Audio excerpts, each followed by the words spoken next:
So, David, I wanted to see if you could engage with me into one of those thoughts I recently had.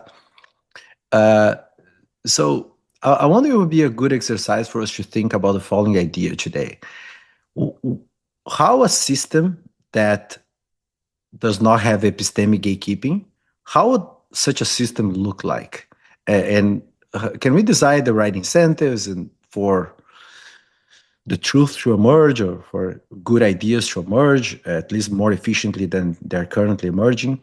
I wonder if you could work with me on this idea. So one thought I had, and I think uh, we could start there, would be, so if you think about a paper, right? A paper is like an actual bundle of ideas. There are several ideas there, right? They're not only the idea that we usually call idea, but even how you express that idea, even how you get the data set, even how you go about testing the idea. All those things are part of the idea, right?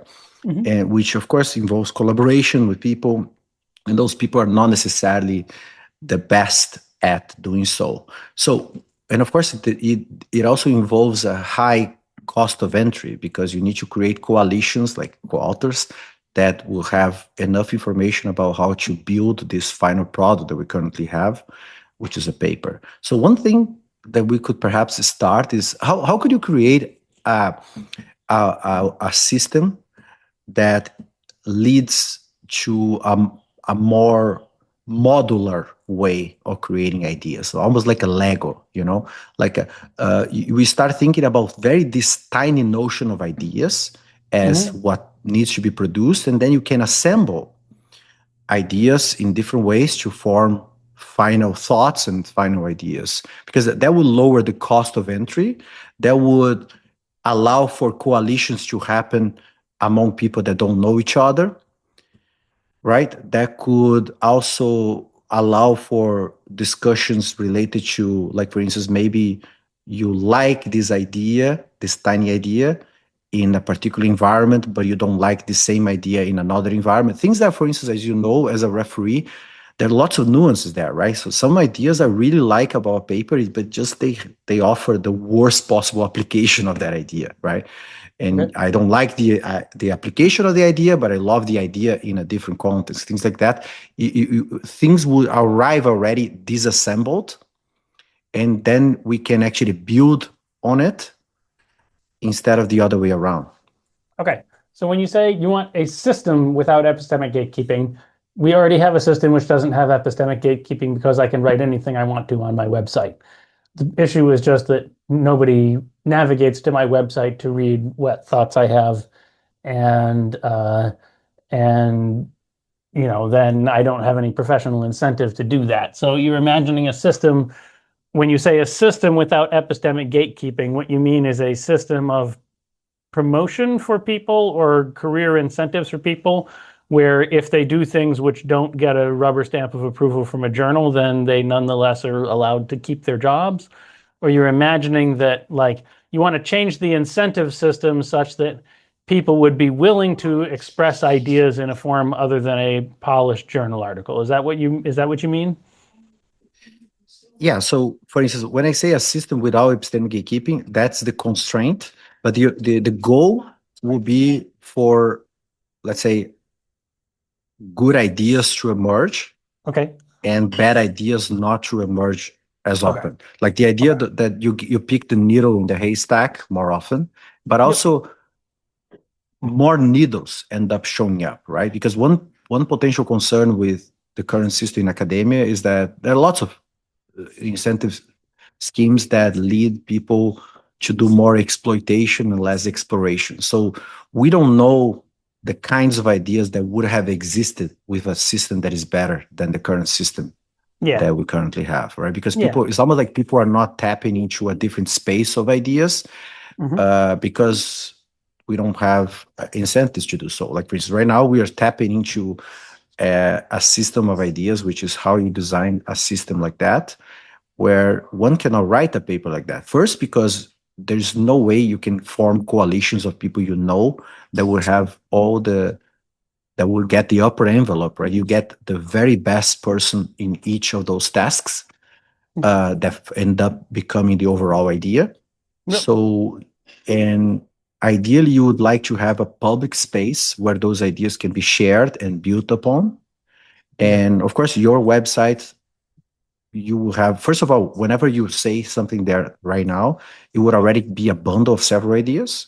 Most people Yep. would not say, what I mean by tiny idea, I mean literally, if somebody comes up with an idea, let's say that you already have, for a given point in time, you already have some form of idea, which is to how to assemble. An idea itself would be how to assemble several tiny ideas into a new idea.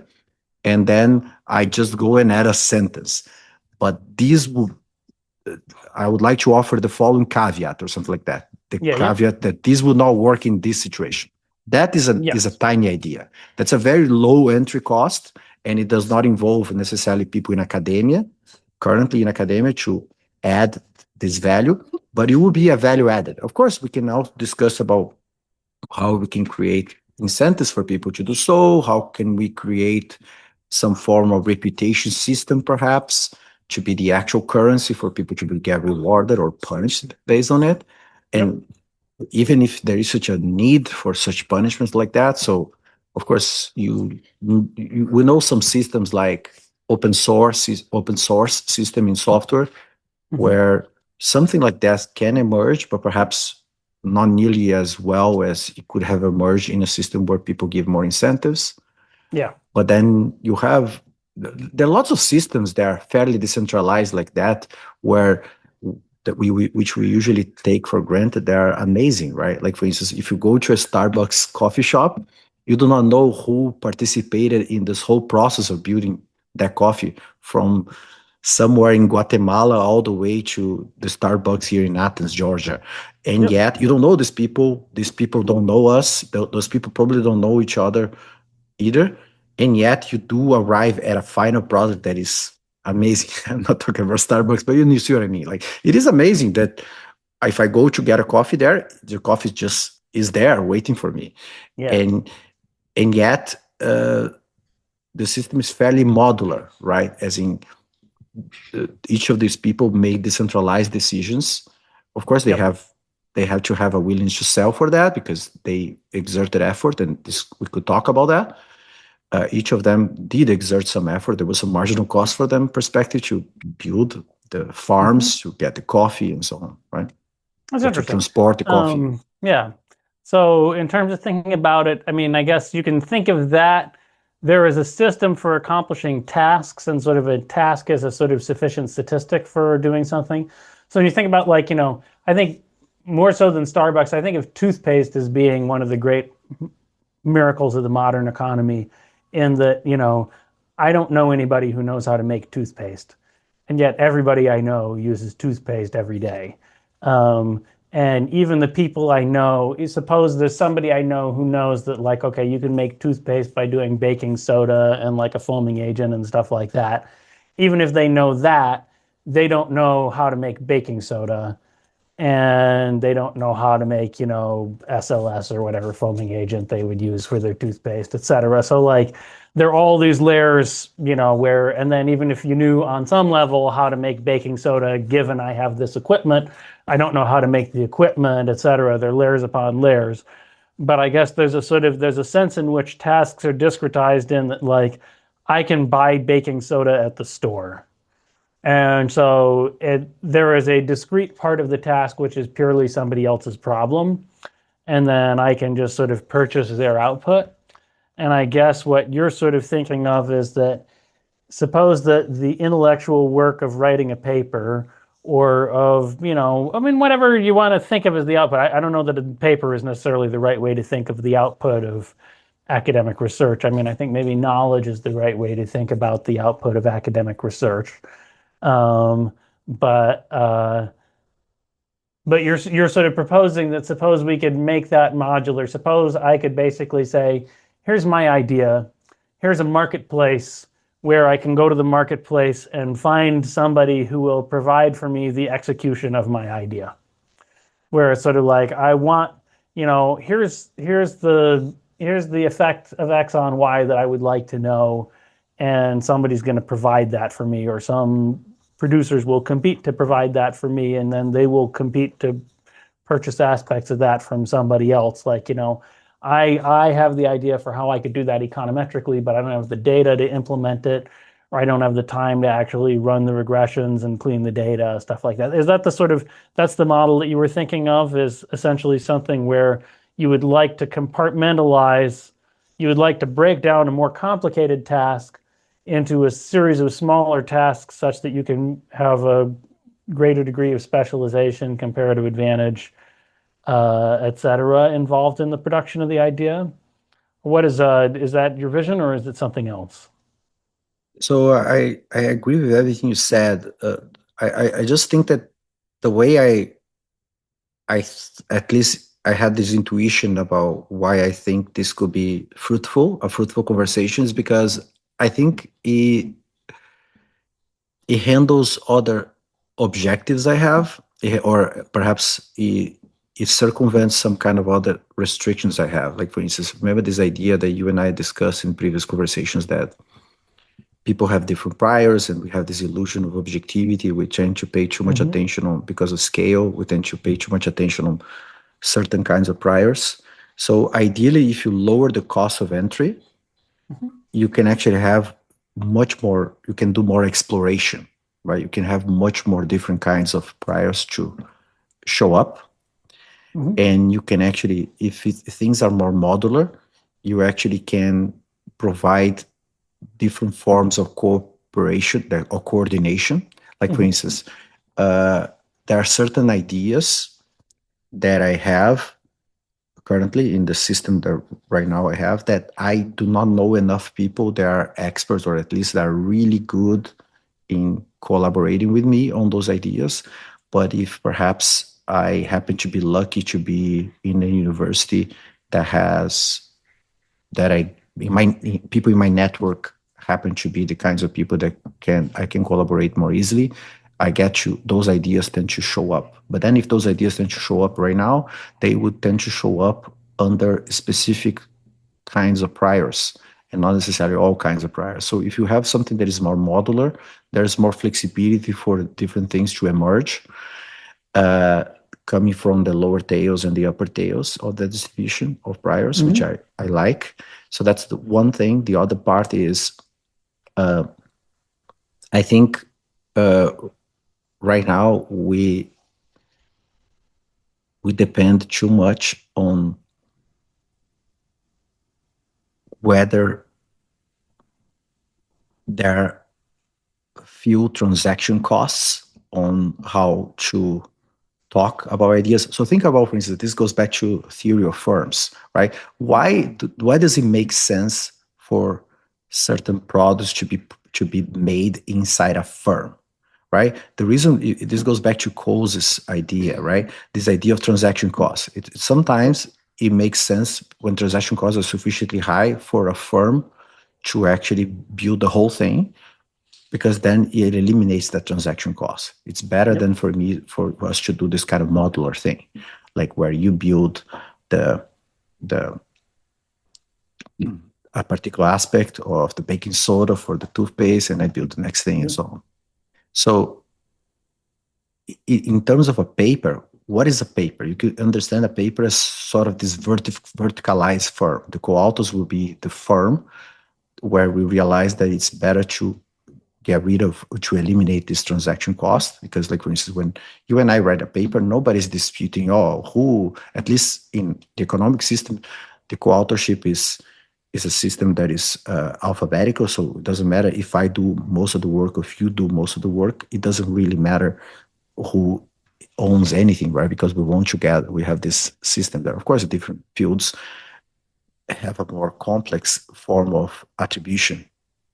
But one idea I was having is, right now, the transaction cost for certain kinds of ideas is immense. Like I said, if I have an idea that is multidisciplinary, that requires me to know not only a computer science, but a computer science who is capable of discussing things with me about complex systems, like in economics, it will be hard for me to meet this person and be able to be in a situation where we can talk.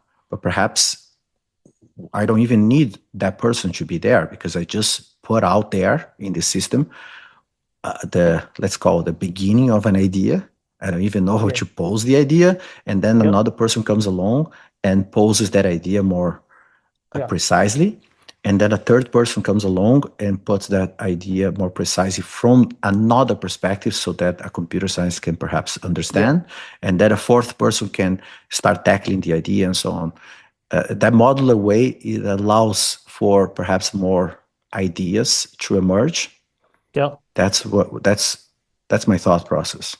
So it's interesting. So I think, in some sense, I think universities are designed to be institutions which reduce the search friction thing by placing you in proximity Good with a point. lot of Yeah. other people who are interesting and who have, ideally you're placed around people with similar interests to you, which is why it's organized into departments. Uh, but I think you're sort of maybe you're hinting at the fact that, the fact that institutions are structured that way may or may not make sense given the history of, when telecommunications were a lot less advanced, you would need to be physically in the same place as people. And in the modern era, first of all, research is a lot more specialized. And secondly, it's much easier to have conversation with people who are not there with you. So therefore, why aren't there institutions which have sort of replaced universities, which promote international collaborations or long distance collaborations? And in some sense, I mean, clearly people have reacted by trying to increase the amount of long distance collaboration. You have seminar series, which are online seminars. You have like institutes, like IZA, LISER, you know, NBER, et cetera, which are trying to, get people from different universities with similar interests together in the same room. None of those have the structure of trying to reduce search costs by explicitly advertising somebody's strengths, right? So, and they don't also have any mechanism for putting your half-baked ideas out there and seeing if somebody will come and cook cook a little part of the bread that you didn't cook, so to speak. Uh, Yeah. so I wonder.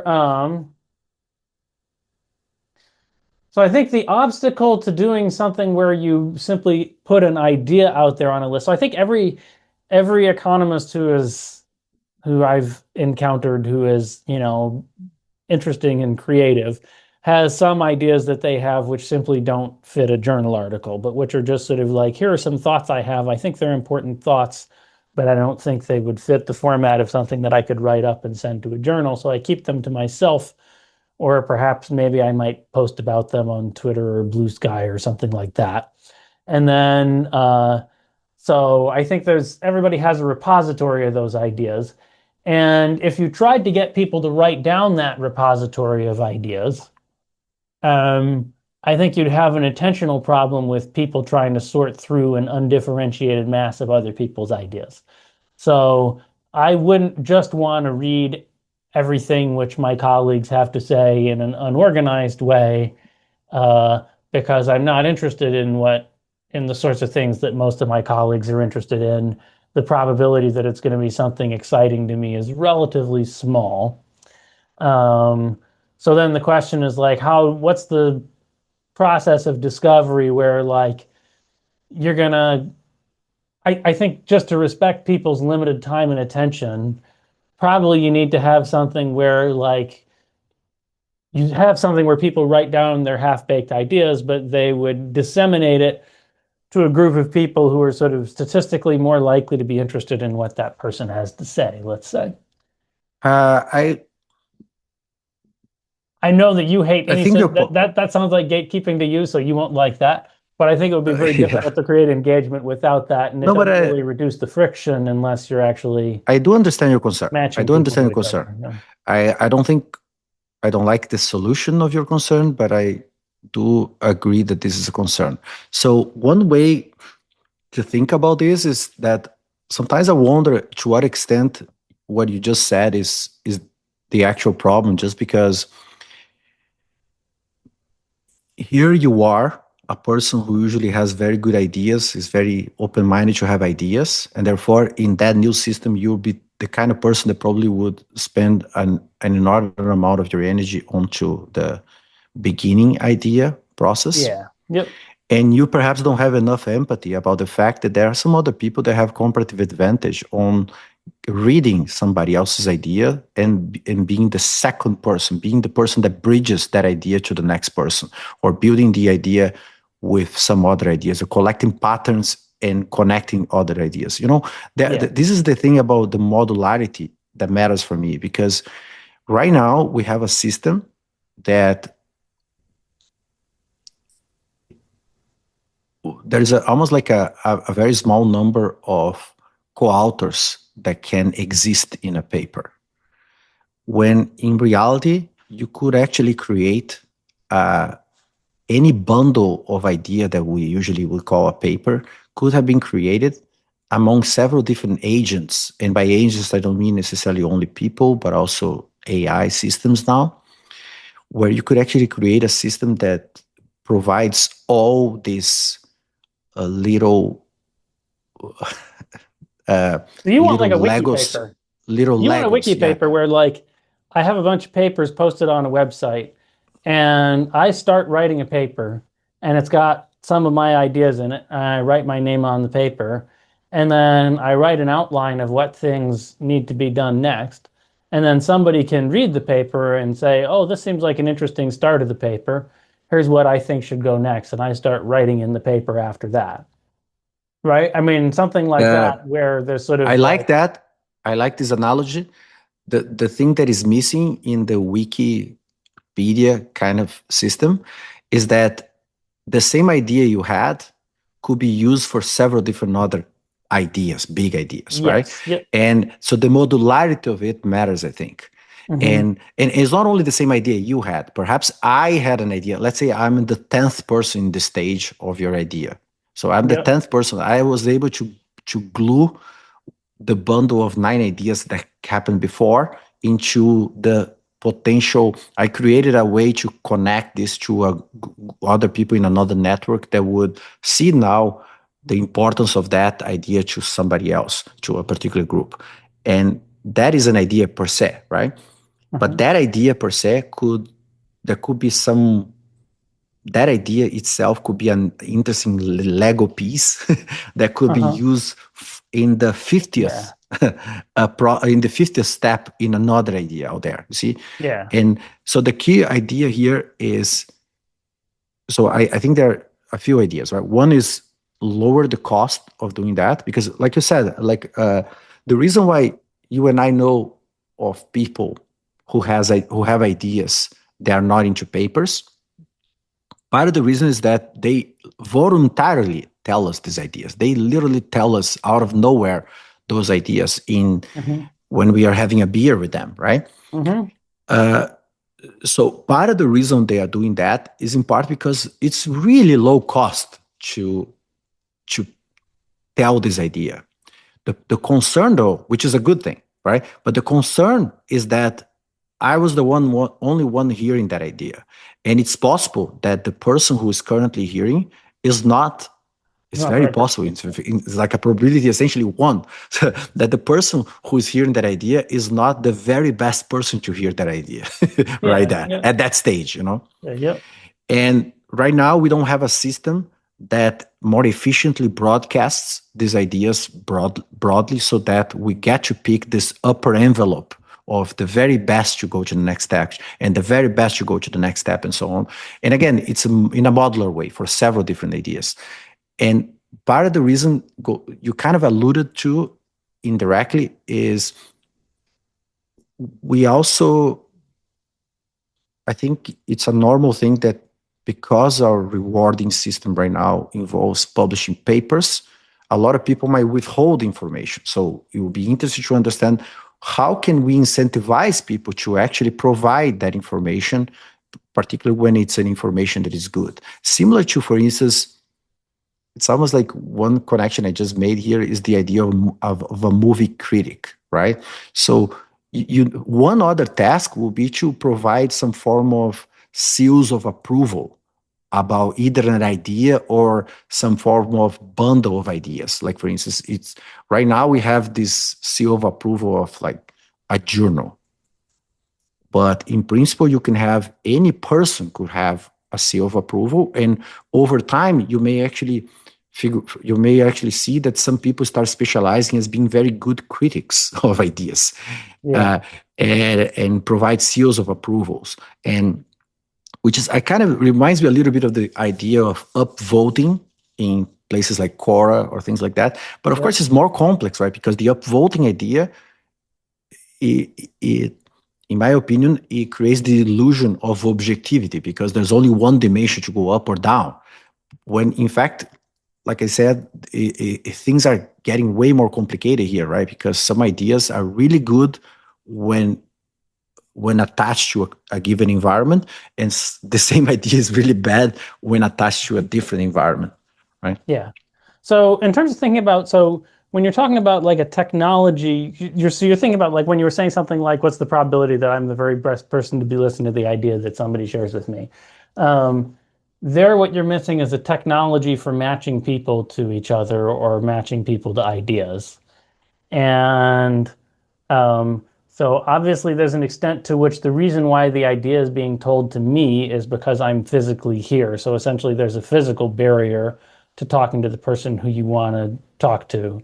But if you eliminate physical barriers between people, then you need to have some other sort of filter such that people can find the ideas that they're appropriate for, because I can't simply be bombarded with every idea that every person has. I don't have enough time to filter through this.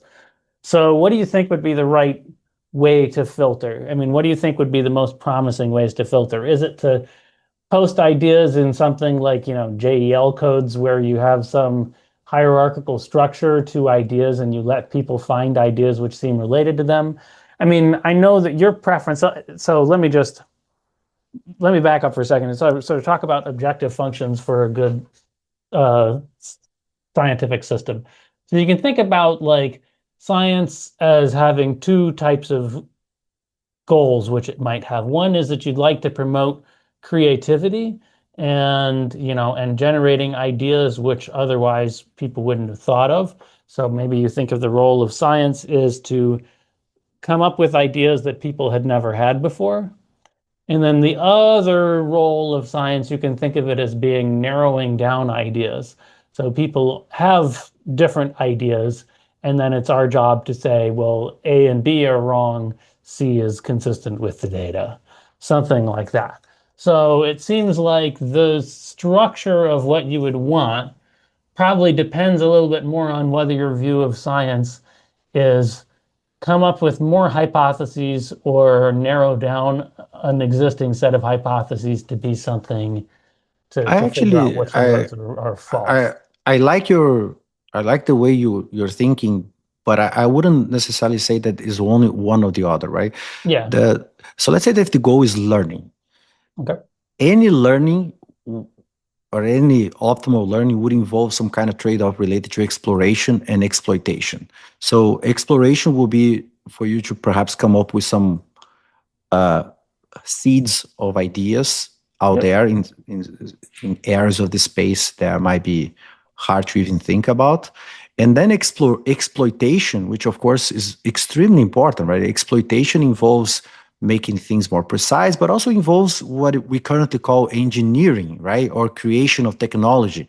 Creation of Okay. technology has a lot to do with getting some ideas and trying to work on them and smoothing out the rough edges so that eventually becomes something like a computer or some idea like that, right? Mhm.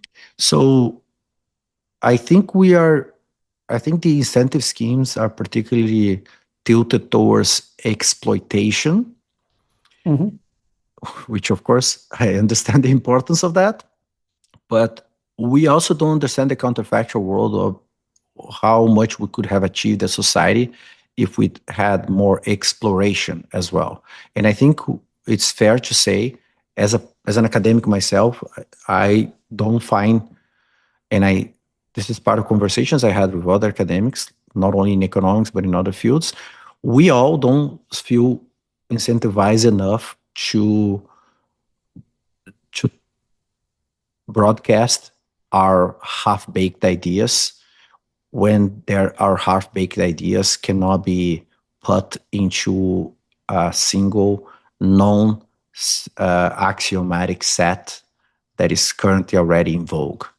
Like for instance, if I start using some form of assumptions that are not quite used commonly in economics, it's going to be hard for me to even put that into a paper.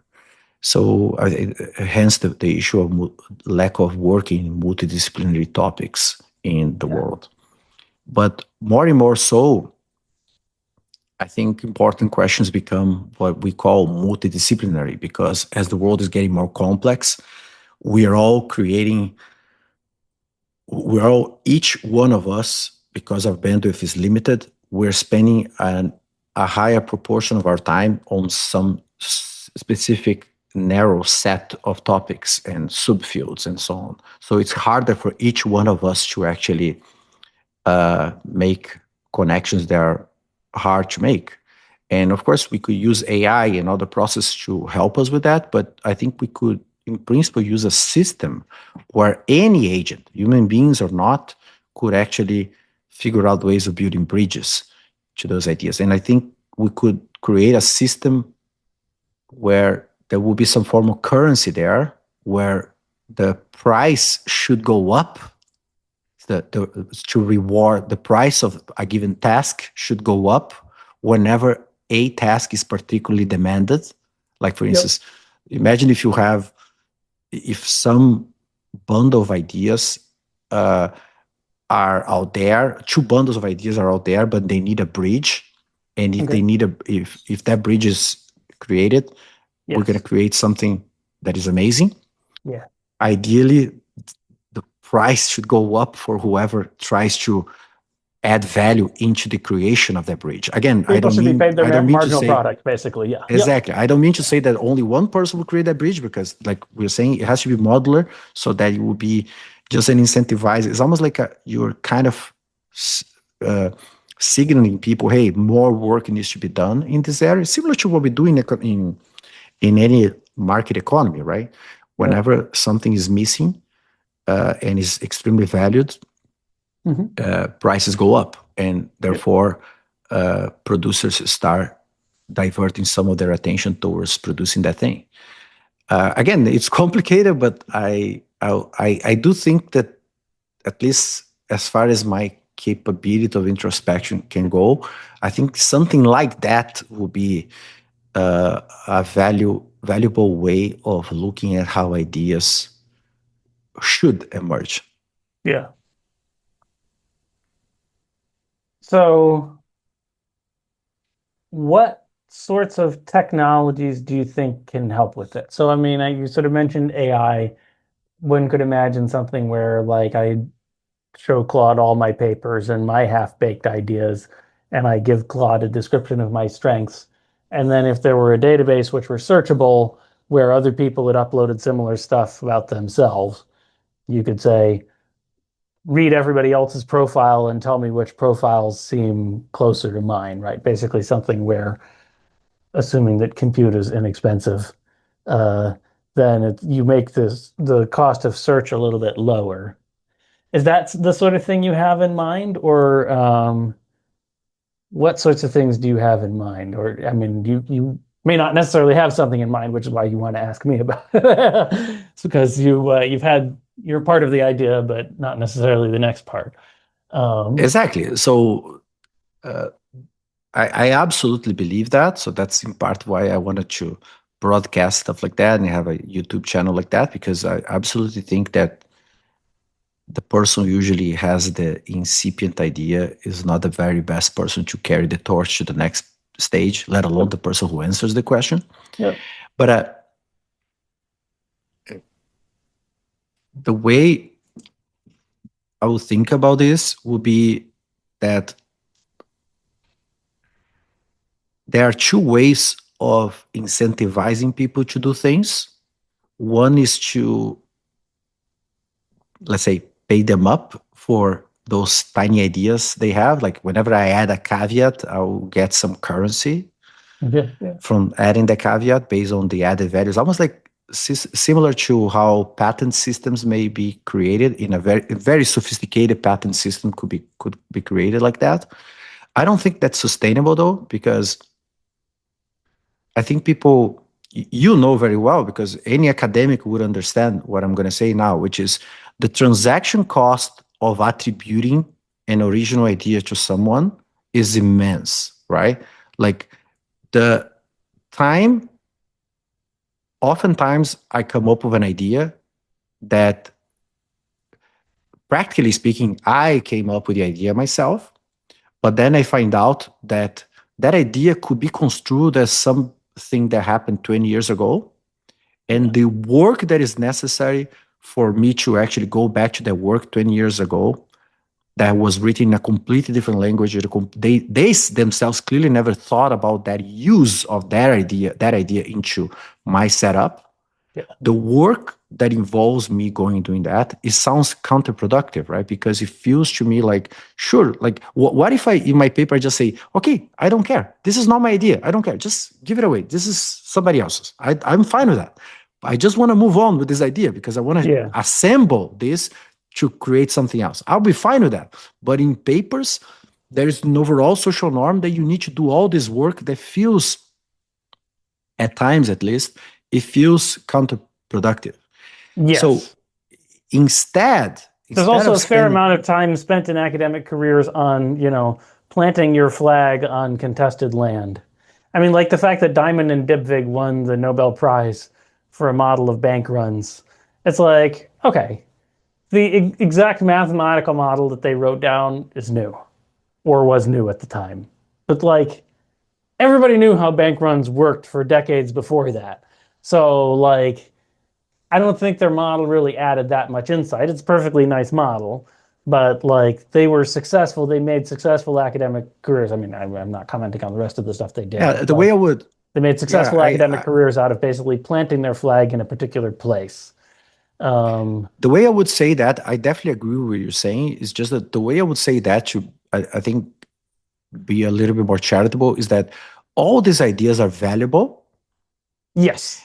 To make those bridges, but some of those bridges, for whatever reason, they are labeled as, wow, that bridge is important. And some of other bridges are not labeled as, wow, that bridge is important. And the fact that attribution of ideas is binary rather than continuous is exactly what you're talking about. That generates the arbitrariness that we talked about. Yeah, exactly. Exactly. The binary aspect of it generates the arbitrariness of it, right? Yeah. Yep. Because it feels arbitrary. Like, for instance, let me give you a separate example which builds on your idea, right? Some of the, this whole cultural winner takes all in science, right? Where let's say that you and I are writing a competing paper, and I just write a few months before you, right? Yeah. So I get all the value added of that idea, when in fact, if you think about what is the value added of my idea, let's say that, to simplify, you and I wrote the exact same paper, but I have submitted that paper a month before you. And let's say, for the sake of argument, that the process is sufficiently fair, that this means that I will publish my paper a month before yours. But of course, when it's time for you to publish your paper, you don't publish your paper. I am the only person who published my paper. The true value added of my paper is to have an idea a month before yours. That's the true value added of the paper. But I get the rewards of having had the whole idea, as in, if I did not write that paper, that idea would never have existed. But we know from causal inference, we know that the counterfactual is more complex than that. The counterfactual of me, Greg, never have written that paper would be David would have written a paper a month later, right? You can even think about situations where sometimes you even have this kind of weird outcomes where, because of this arms race competition, people might want to write faster, and they do a poor job in the process of writing just to get the status of being the first. And then you generate a lot of initial conditions that affect a whole literature in the future because they created bad notation or they created uh, uh, statements that turn out to not be exactly correct and things like that. I So think all those things could be economics is happening, right? actually better at this than other disciplines are. I think in other disciplines, there's a lot of like priority is based on literally a month here or there. And there are just battles. I know friend of mine in biology was talking about like just having to spend her whole summer like slamming to try to get something done because she knows that other labs are working on the exact same problem. And I so agree like with that. it's like, okay, why somebody should just not work on the problem then. Somebody should surrender. But everybody wants the glory because it's a good problem. There's nothing wrong with having multiple people working on the problem and just replicate each other. But yeah, I think other disciplines have that problem much more. In economics, like I recently refereed a paper where like there was a competing paper which actually got published first in a lower ranked journal than the paper which I refereed got published. But actually, the paper I refereed, I thought, did a better job of developing the idea. And so it actually deserved to go to a higher ranked journal. And I was glad that the other referees and the editor felt the same way that I did, that if the papers were functionally simultaneous, there wasn't an issue of priority, and it was okay to cite the other paper and just explain what was, how they developed the idea differently. But I think economics is relatively good about that, at least. But I agree that nonetheless, there's the problem of binary attribution. Um, I tend to agree with you. yeah, I think economics tend to be better at that. It's like far from optimal as I'm discussing, but I have some experience with sociology papers, anthropology papers, and computer science papers uh, because some of my work overlap with them. So I have to read a lot of that literature as well. And I would say that as far as I can understand, they have more problems with that. I wonder sometimes if it relates to the fact that, at least in economics, we don't depend too much on grants. yeah. And, I and I think think that's this part of it. relates. I think the other part of it is our publication process takes so long that like therefore people rely on working papers anyhow.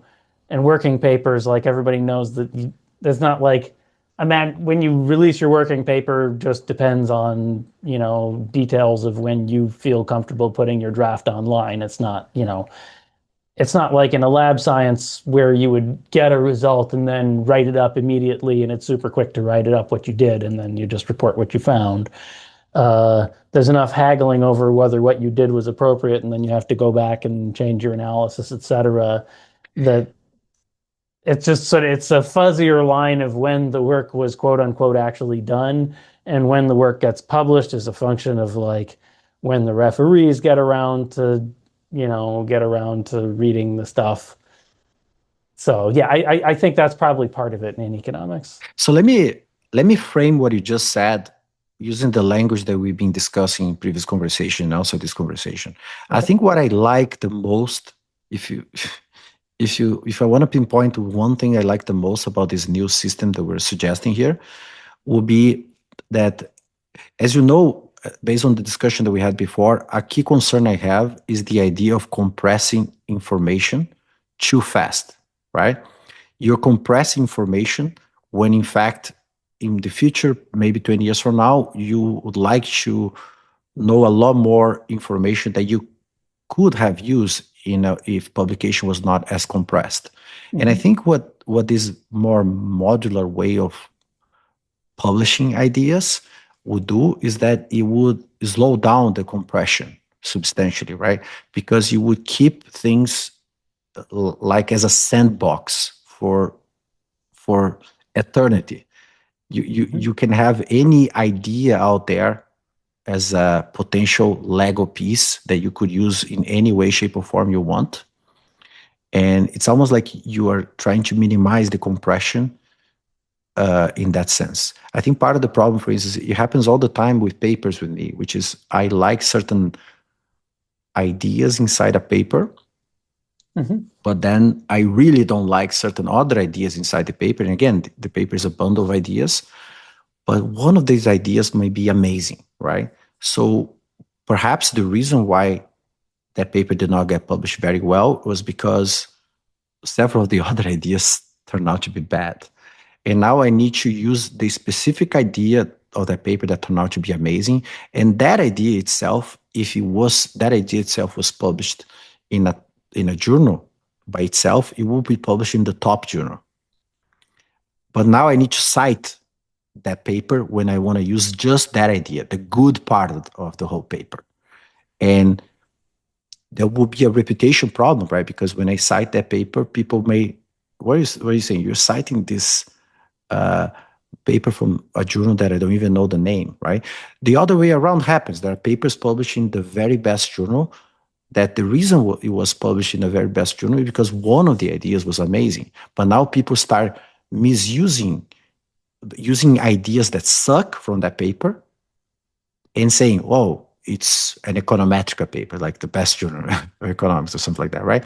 And then people are using an idea that underneath it all, everybody knows that the idea is not very good because what led to that publication of that paper in econometric was some other idea, but they're not using that other idea. They're using just this other specific part of that paper.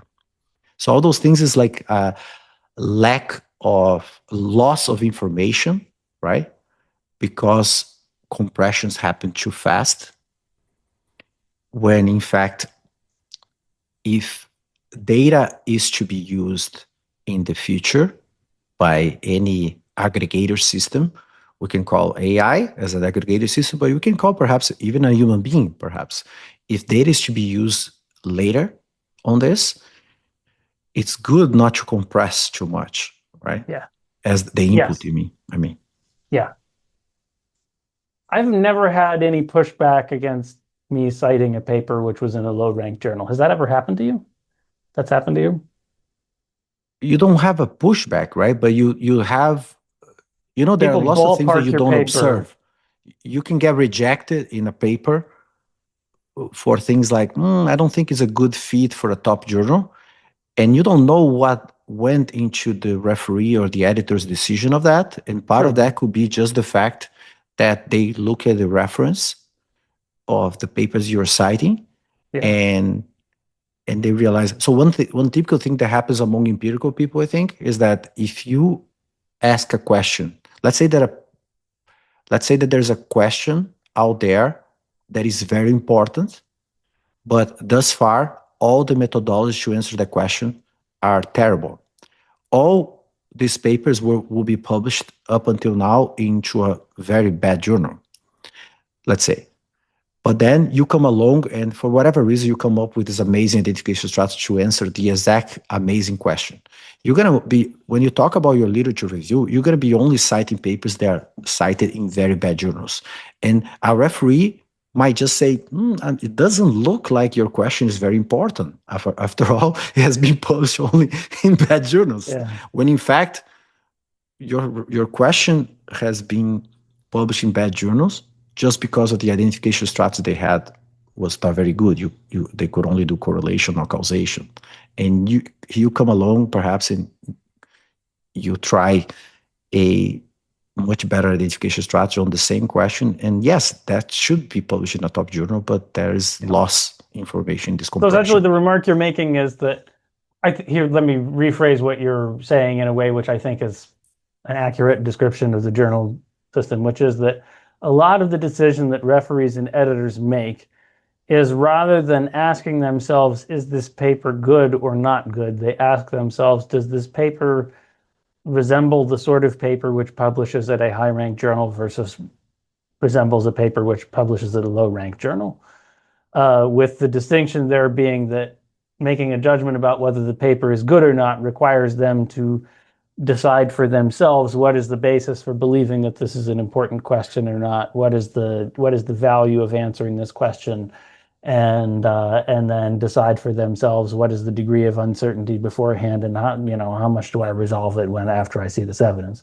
So that's a different question from asking, like, when I read this paper, I have just a predictive model, the same way that you can ask ChatGPT or Claude, you can say, where do you think this paper is going to publish? rather than asking whether the paper is right or not, you can simply ask, do papers like this typically publish at this level? And I think a lot of what referees and editors have is simply a predictive model of which papers publish at which level, and that heavily drives their choice of which papers to select. Is that a correct statement? Yeah, I think.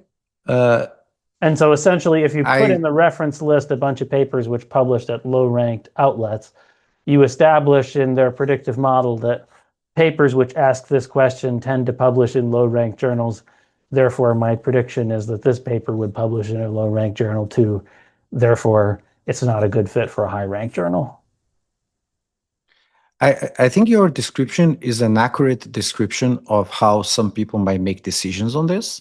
Of course, I imagine you don't mean to say that everybody does that, but of course, I think some people might do some kind of predictive model like that in order to make a decision about whether the paper deserves a R&R or not, right? But I think this goes back to the original idea of specializing tasks, right? Part of the problem here is that, let's say that it's possible that this is the very best predictive model, or it's possible that this is a very bad predictive model. I do not know, honestly. But you know what I would like to see? I would like to see non-anonymous referees, which would be the equivalent in this modular system, people giving ideas about whether this is a good paper, whether this is a good idea, sorry, not paper, but whether this is a good idea. And again, an idea could be just a tiny notion of idea or the bundle of ideas. I would like to see that, and whoever ends up using, and then there will be a market of evaluation of who has the best predictive model, right? If somebody develops the sort of like how Jazza, when they publish articles, they'll have people write a discussion of the article, sort of highlight what I think what you're saying right now is a good point, but the point that I'm trying to make is a simpler point, which is imagine that we know in a current journal who were the referees. Like I would like, for instance, to know who were the referees for the Market for Lemons paper in QJ. Right? I would like to know, because that paper is so out there and it turned out to be such an amazing paper, that I would like to understand who needs to be rewarded as the people who said yes to that. Who's the editor, first of all? I guess we don't know that. And who were the referees? I would like to know that. But in part because it has to be, that Market for Lemons paper cannot have been just a product of one person like George Akerlof, right? It has to be probably the whole editing, as you know, in a referee job, they are part of the whole process of what turned out to be the paper in the end. So right now we give no rewards for these people to do a good job, and we also don't give any rewards for identification of a good idea or perhaps identification of a bad idea. We give no rewards for this situation. And in a more modular system, we could, right? Maybe somebody turned out to be terrible at having original ideas, but turn out to, maybe they might even deserve a tenure for just being a very good a person who identifies good ideas versus bad ideas. That is clearly a major added value for society. Maybe we could create a system that rewards all kinds of tasks that involves from the beginning of an idea all the way to the end of an idea. We currently don't have a system like that. In fact, it tilts the whole system towards certain things. And we know that, I mean, there are obvious reasons to believe that this is not an efficient allocation of resources. Resources here, I mean, energy and attention, because, for instance, there must be the case that there are lots of people that are currently outside of academia that would contribute to a lot of those tiny bridges I'm telling you about. Let's call them these tiny ideas. They are currently not doing that. They are not part of the overall production of ideas in the world, in part because they are doing their job with something else. And similar to, you know, probably a lot of people like I do. I know a lot of people that I think they are extremely insightful people that began their career in academia and they either decided to leave or they did not get tenure, and they had to leave because of it. And if they were exerting even a tiny bit of their brain per day on on academic kinds of ideas, they could add so much value, but they have zero incentive to do so. I think I think the point about like wanting to evaluate people who are good at critiquing research is I think first of all, as I've sort of discussed before, I think that economics needs better referees. Uh, and secondly, I think refereeing is probably pretty strongly correlated with being a good instructor, right? I mean, like when I think about like what are the things which make somebody a good instructor in the sense of being like a subject matter expert, right? I mean, why is it that liberal arts colleges care whether faculty there produce research? Well, to some extent, they may value the production of research per se as a social good, but you know, ultimately, a lot of that is because they want people who they can put in a classroom where they feel confident that, like, yeah, this person knows what they're talking about. And I feel like and publishing papers is not necessarily a better indicator of knowing what you're talking about than being a good critic of other people's papers. In fact, arguably being a good critic of other people's papers is maybe a more informative signal of understanding the literature because it requires you to demonstrate that you can critically assess work that has been done by others. And most of what you're doing when you're teaching a class is synthesizing work that other people did and thinking critically about how those pieces fit together and which pieces of evidence are believable and which pieces of evidence are not believable, which frameworks are compelling and which are not. So I think if one had a way of evaluating who is essentially a good referee, I absolutely agree that that is something which should be considered by universities to be as important as producing excellent research of your own. Yeah, Now, I think there are a few things about that you said that are worth piggybacking on, right? One is whatever you said, which is there's a big correlation, there's a positive, extremely high correlation between being a good instructor and being a good referee. My perception is the same, but just being a little bit skeptical here, we do not have the data to evaluate that, right? Because we have zero understanding of what is the counterfactual of a referee. We really don't. Yeah. We have probably good information about who is a good instructor and who's not, but we absolutely know very little about who's a good referee and who's not, because we don't know the counterfactual. If you replace that referee on the average referee or something like that, what would be the final product?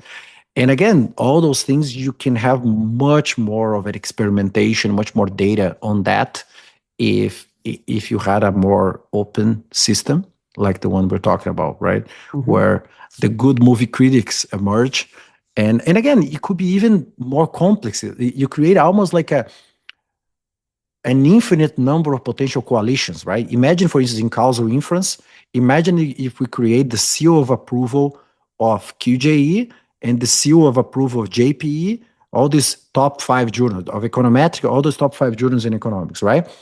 And then it's possible that if the paper is so good, currently the paper gets only published in one of those top 5 journals. But if the paper is so good, they can get a seal of approval of the top 5 of the actual, each one of those top 5. So that paper will probably be seen as a higher quality paper than the seal of approval of 4 of those 5, of the 3 of those 5, and so on. You can actually have a whole a much more high resolution notion of quality. Or perhaps even you imagine if a person like David Carr, if you believe that if the refereeing system correctly identifies good papers, yes. Yeah. Well, and if it doesn't, then eventually the QJE, let's say, a stamp of approval, start reducing its reputation because now everything is open, you see? Because if you start seeing that the QJE tends to give, let's say for the sake of argument, let's say the QJE in that system is you can predict whenever an article gets the seal of approval of several top journals except QJE, you predict very well that the authors are not from Harvard, let's say. Okay. And whenever you predict that the paper gets the seal of approval of Harvard, but of QJE, but doesn't get the seal of approval of the other top 4 journals, usually this person is from Harvard. That is information that is relevant. We currently don't know if this is the case. I think I have heard some people suggesting something along those lines.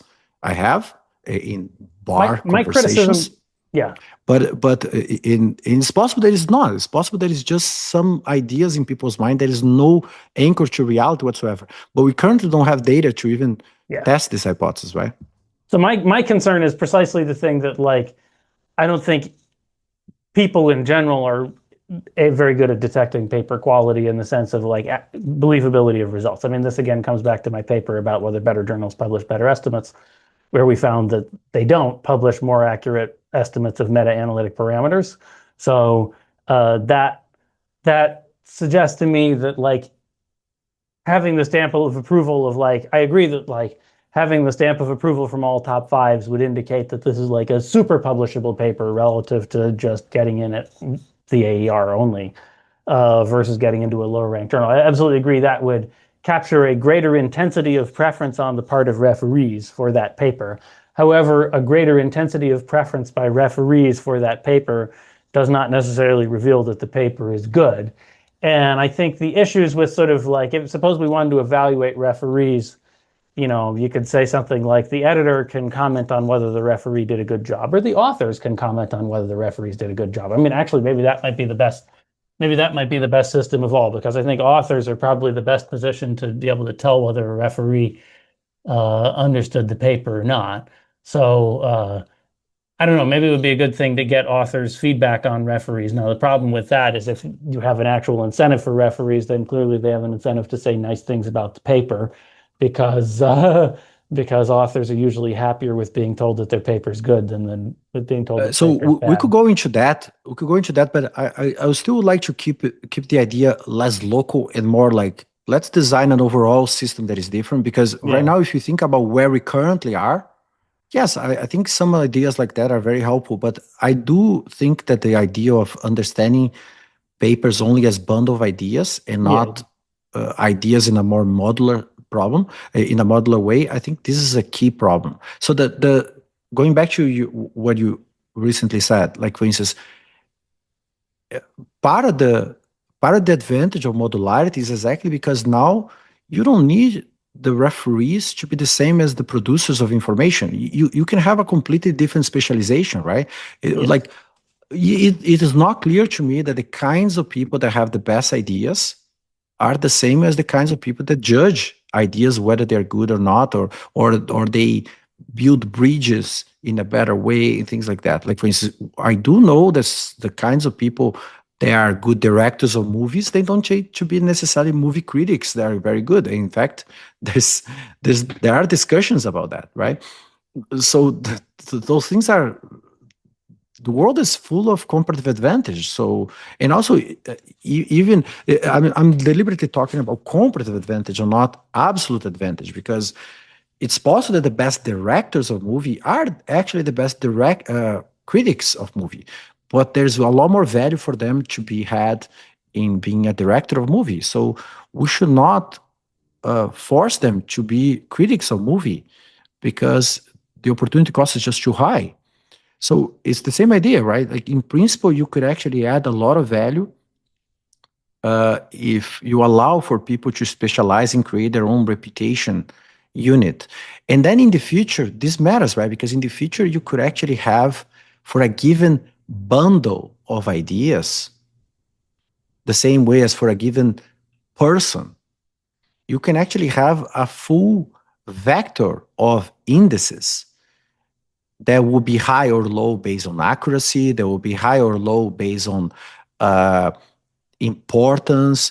That will be high or low based on several attributes that we might care about, like on precision, going back to previous conversation you and I had. And then based on the prompt of an AI system in the future, 20 years from now, you could actually match more the query based on the attributes that you care the most about a given decision you need to make. I think all those things are being compressed currently so much based on on a specific epistemic gatekeeping system, and they are no longer part of the data for that AI 20 years from now. I think that's my key concern. So in other words, you need to not compress information in intermediate steps like that, but you also, in the process of not compressing, you get this advantage because you have low cost of providing very little information, many more people can broadcast their priors, they can broadcast their tiny ideas, the same way as you and I are broadcasting ideas at very low cost in a bar conversation, right? Yeah. Yeah. I think we're still crawling on this for sure, but I think it would be helpful for us to keep thinking about this, and maybe it would be a good moment for us to end here. But in the future, it would be nice to talk more about what is wrong with this, right? This is the point. This is you and I are here just crawling on this, and chances are most of these ideas suck.